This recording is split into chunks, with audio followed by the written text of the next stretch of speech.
آج ہم بات کرنے جا رہے ہیں سیدہ عائشہ صدیقہ رضی اللہ تعالیٰ، وہ خاتون جس کو میرے نبی پاک صلی اللہ تعالیٰ علیہ وسلم نے فرمایا عائشہ تم سے نکاح کرنے سے پہلے حضرت جبریل امین علیہ السلام 3 دن تک ریشمی کپڑے میں تمہاری صورت لپیٹ کے لا کے مجھے دکھاتے رہے اور عرض کرتے یا رسول اللہ صلی اللہ علیہ وسلم یہ عائشہ دنیا اور آخرت میں آپ کی بیوی ہے۔ نبی پاک سید عالم صلی اللہ تعالیٰ علیہ وسلم نے اس پاک باز خاتون سے فرمایا عائشہ یہ جبریل کھڑے ہیں اور تمہیں سلام کہہ رہے ہیں۔ حضرت عائشہ صدیقہ رضی اللہ تعالیٰ عنہ کو اللہ تعالیٰ نے بڑی شانیں عطا فرمائی اور سب سے بڑی شان یہ تھی کہ وہ رب کے حبیب کی محبوبہ تھی۔ نبی پاک علیہ السلام نے سیدہ فاطمہ الزہرا رضی اللہ تعالیٰ عنہ سے خود فرمایا کہا فاطمہ تمہارے باپ کو عائشہ سے بڑھ کر کوئی بھی محبوب نہیں۔ حضرت عائشہ صدیقہ رضی اللہ تعالیٰ عنہ کو اللہ تعالیٰ نے انفرادی عظمتوں سے نوازا، انفرادی شانوں سے نوازا، ان کو اللہ تعالیٰ نے بے شمار خصوصیات عطا فرمائی۔ حکیم الامت مفتی احمد یار خان صاحب نعیمی رحمۃ اللہ علیہ فرمایا کرتے تھے سیدہ عائشہ صدیقہ کے فضائل تو ریت کے ذروں سے بھی زیادہ ہیں، بارش کے قطروں سے بھی زیادہ ہیں، ان کے فضائل تو درختوں کے پتوں سے بھی زیادہ ہیں۔ اللہ تبارک و تعالیٰ نے انہیں بڑی عظمتوں سے شانوں سے نوازا۔ حضرت ابو موسیٰ اشعری رضی اللہ تعالیٰ عنہ فرماتے ہیں کہ نبی پاک علیہ السلام کے اصحاب کو اگر کسی دینی مسئلے میں اشکال ہوتا تھا تو وہ جا کے اپنا مسئلہ سیدہ عائشہ صدیقہ سے حل کروایا کرتے تھے۔ اللہ تعالیٰ نے انہیں اتنا علم عطا فرمایا تھا کہ صحابہ کرام اپنے مسائل جا کے سیدہ عائشہ صدیقہ رضی اللہ تعالیٰ عنہ سے حل کراتے، کیوں؟ اس لیے کہ انہوں نے دین مدینے والے رسول سے لیا تھا، انہوں نے ڈائریکٹ حضور سے دین حاصل کیا تھا، فیض یاب ہوئی۔ حضور سے جو کچھ انہوں نے حاصل کیا انہوں نے امت میں تقسیم کیا ہزاروں کی تعداد میں۔ حضرت عائشہ صدیقہ رضی اللہ تعالیٰ عنہ کی مرویات ہمارے سامنے موجود ہیں۔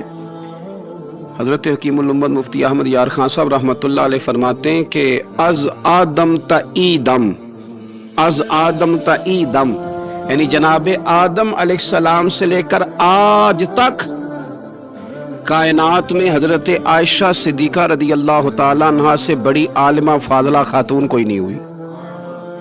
انفرادی علم اللہ تعالیٰ نے انہیں عطا فرمایا، لوگ ان سے مسائل پوچھتے، لوگ ان سے بات کرتے، پھر علم تھا اور علم کے ساتھ اللہ تعالیٰ نے انہیں تقوی کی توفیق عطا فرمائی تھی۔ صحبت مصطفیٰ کریم علیہ السلام کی برکت سے ان کے اندر اللہ تعالیٰ نے وہ خوبیاں جو تعلیم امت کے لیے اور ہماری اس ماں کی وہ شانیں جن پر ان کی اولاد عمل کرے تو وہ اللہ کے قریب چلی جائے۔ حضرت عروہ بن زبیر رضی اللہ تعالیٰ عنہ فرماتے ہیں کہ یہ عجیب سخی خاتون تھی، 70,000 دینار میں نے ان کے ہاتھ میں دیکھے، سارے انہوں نے اللہ کے راستے میں خیرات کر دیے، لیکن جب میں نے ان کے اپنے کپڑے دیکھے تو ان کو پیوند لگے ہوئے۔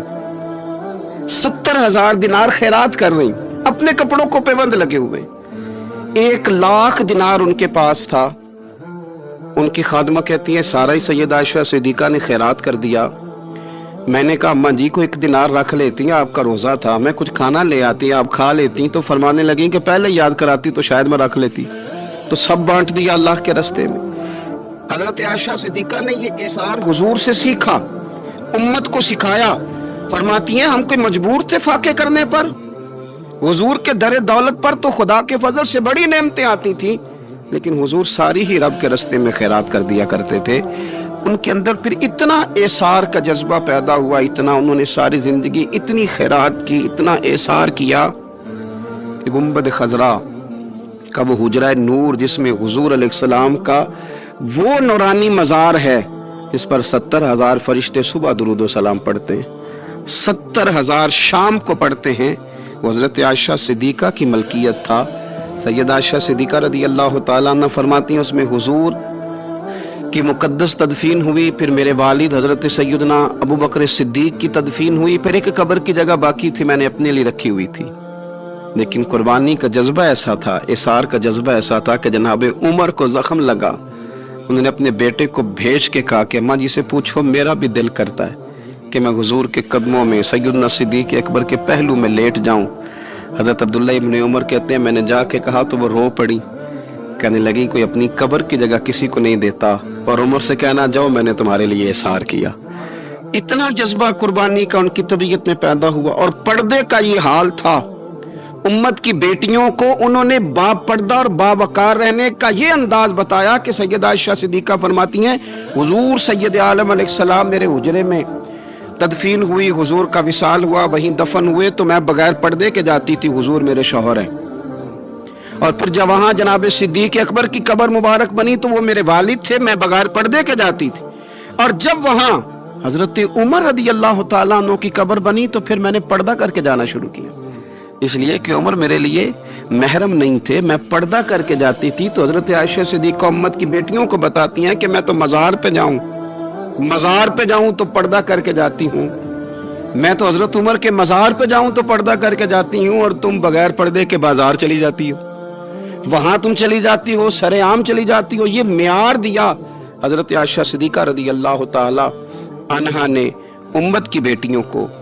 इबादत उन्होंने इस तरह की, तकवा उनका इस तरह का था कि आपके भांजे फरमाते हैं कि सारी रात ही वो अल्लाह की बारगाह में हाजिर रहती थी, सारी रात ही मुसल्ला आबाद रहता था। फिर भी एक दफा हुजूर की बारगाह में अर्ज किया उन्होंने, या रसूलल्लाह मेरी बख्शिश की दुआ कर दें, मेरे गुनाहों की माफी की दुआ कर दें, ये आजिज़ी है।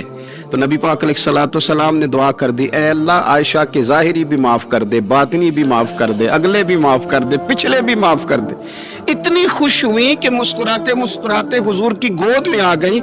सही इब्ने हब्बान में मौजूद है कि नबी पाक ने फरमाया, आयशा इस दुआ पे तो बड़ी राजी हुई है ना? या रसूलल्लाह मैं बड़ी राजी हुई हूँ। तो देखना हजरत आयशा सिद्दीका के सदके उम्मत पर कितना करम हो रहा है। हुजूर ने फरमाया तो बड़ी राजी हुई है ना ये दुआ सुन के कि अल्लाह इसके ज़ाहिरी भी माफ कर दे, बातिनी भी माफ कर दे, अगले भी माफ कर दे, पिछले भी माफ। हुजूर मैं बड़ी राजी हुई हूँ। तो हुजूर फरमाने लगे, मुझे अल्लाह की इज्जत की कसम, मैं ये दुआ अपनी हर नमाज में अपने हर उम्मती के लिए किया करता हूँ। ये हमें हजरत आयशा सिद्दीका के सदके ये दुआ नसीब हो रही है। गरीबों का भला कर रही हैं सैयदा आयशा सिद्दीका, अपनी औलाद का भला कर रही हैं, उम्मत का भला कर रही हैं। हजरत आयशा सिद्दीका रदी अल्लाह ताला अन्हा सख्त गर्मी में भी अरफा के दिन का रोजा रखा हुआ था, अपने ऊपर पानी छिड़क रही थी। तो किसी ने कहा, अम्मा जी इस गर्मी में रोजा रखने की और नफली रोजा रखने की क्या जरूरत थी? तो आप फरमाने लगी, तुम्हें पता है हुजूर ने फरमाया जो अरफा के दिन का रोजा रखेगा उसके सारे साल के गुनाह माफ कर दिए जाएंगे। थोड़ी दुश्वारी हुई तो क्या हुआ? इस कैफियत के साथ हजरत आयशा सिद्दीका रदी अल्लाह ताला अन्हा को अल्लाह तबारक व तआला ने शाने अता फरमाई, अजमतों से नवाजा, उनको अल्लाह ने बड़ी बुलंदियों से नवाजा। हजरत आयशा सिद्दीका रदी अल्लाह ताला अन्हा ना बतौर नाज के फरमाया करती थी, कहती थी 10 खूबियां लोगों मुझे वो मिली हैं जो मेरे अलावा किसी हुजूर की ज़ौजा को नहीं मिली। सबकी अलग अलग खुसूसियात है ना, सबकी अलग अलग शाने, इनफरादियत है। फरमाती थी 10 चीजें मुझे ऐसी मिली हैं जो मेरे अलावा किसी को नहीं मिली। अम्मा जी वो कौन सी? तो फरमाने लगी, मेरे अलावा हुजूर ने किसी कुंवारी औरत से निकाह नहीं किया। फिर फरमाने लगी, मेरे अलावा हुजूर की कोई बीवी ऐसी नहीं, कोई अहलिया ऐसी नहीं जिसका बाप भी मुहाजिर हो, जिसकी माँ भी मुहाजिर हो। और फिर फरमाने लगी, लोगों अल्लाह तबारक व तआला का करम देखो, रब करीम ने मेरी बरात और मेरी पाक दामनी का ऐलान अर्श से जारी फरमाया है। अर्श से हजरत आयशा सिद्दीका के बारे में 18 आयतें सूरह नूर की नाजिल हुई। फिर सैयदा आयशा सिद्दीका रदी अल्लाह ताला अन्हा फरमाने लगी, मैं ही वो खातून हूँ कि निकाह से पहले रेशमी कपड़े में लपेट के हजरत जिब्रील मेरी सूरत ला के हुजूर को दिखाया करते। फिर फरमाने लगी, मैं ही वो औरत हूँ, मैं ही वो हुजूर की अहलिया हूँ कि जिस बर्तन से हुजूर गुस्ल करते थे मुझे भी उसी से गुस्ल करने का शर्फ हासिल हो जाता था। फिर फरमाती हैं, लोगों याद रखो मैं ही नबी पाक सल्लल्लाहु ताला अलैहि वसल्लम की वो बीवी हूँ कि मैं हुजूर के सामने सोई रहती थी, हुजूर तहज्जुद की नमाज पढ़ते रहते थे। गोया जो अनवारो तजल्लियात तहज्जुद के वक्त वहाँ नाजिल होते थे मुझे भी उसमें से खैरात मिला करती। हजरत आयशा सिद्दीका रदी अल्लाह ताला अन्हा फरमाती हैं, ये मेरा ही मकाम है कि हुजूर मेरे बिस्तर में होते थे और हुजूर पर वही नाजिल हो जाया करती। फिर इरशाद फरमाती हैं कि नबी पाक सल्लल्लाहु ताला अलैहि वसल्लम ने मुझे ही वो मकाम दिया कि हुजूर का नूरानी वजूद मेरी गोद में था जब नबी पाक ने विसाल फरमाया। फरमाने लगी, मैं ही वो खुश नसीब हूँ कि मेरी बारी थी जब मेरे नबी पाक का विसाल हुआ। और 10वें नंबर पे फरमाने लगी, लोगों मैं ही वो खुश किस्मत हूँ कि जिसके हुजरे में रसूल पाक अलैहिस्सलाम को दफन किया गया। क़यामत तक जिस पर लोग सलाम भेजेंगे, जिसे गुंबद खजरा कहा जाता है, یہ وہی مقام ہے جو حجرہ عائشہ صدیقہ کہلایا کرتا تھا۔ اللہ تو سیدہ عائشہ صدیقہ کے صدقے ماؤں پہ فضل فرما، بہنوں کے نصیبے اچھے فرما، اور بیٹیوں کو برکتیں عطا فرما۔